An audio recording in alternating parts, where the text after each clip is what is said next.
in the battle with the passion of lust, there are a number of strategies, a number of ways we need to think if our battle is to be successful. We need to reflect on ourselves and what it is we're really feeling, what we're allowing to grow within us, and what it is we're doing. Many times people will excuse their lust, their passion, by blaming the women that they see in the street. Oh, they wear clothes that are so different to the past. They dress inappropriately. It's the summertime. Look how they're dressing. Do we not hear in this excuse the voice of Adam when he said, "The woman that you gave me, she led me to sin"? We must take responsibility for our lust, for our passion, for the things that we do. We can't go blaming others. When we confess, we're told never to confess the sins of others. It is always our own sins that we confess. So what kind of confession is this when we say, but it's their, look how they dress? And we must ask ourselves, if my mother, my sister, my daughter were to dress in this way, would it evoke these kinds of passions within me? Hopefully, most people would respond, of course not. Why then?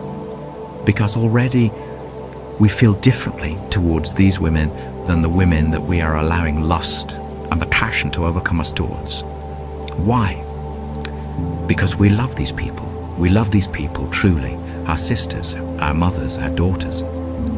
We already carry in our hearts love for them. And when we allow lust to overcome us towards some stranger or even somebody we know, then it is a lack of love in our hearts. We must recognize it is a complete lack of love to turn somebody into the object of our lust. And we must repent of this, recognize that our hearts are unloving. We need to change how we feel towards everyone, how it is that our hearts are experiencing other people. Is it love that we are allowing to grow within us? Is it the love of Christ? Or is it something different? And are we feeding this lust and this passion? Nowadays, of course, many young men feel they are trapped. Like pornography, it's so available. And pornography, of course, as a number of recent fathers have said, is the iconography of the devil. It is the iconography of the devil. It is evil. And it fuels evil within us. It fuels the passions. It fuels lust. It reduces all within, in our mind and our heart, to something that gratifies at our feelings. It reduces women in this way. Human beings made in the image of God are then reduced to something that will satisfy our desires. Again, this is evil.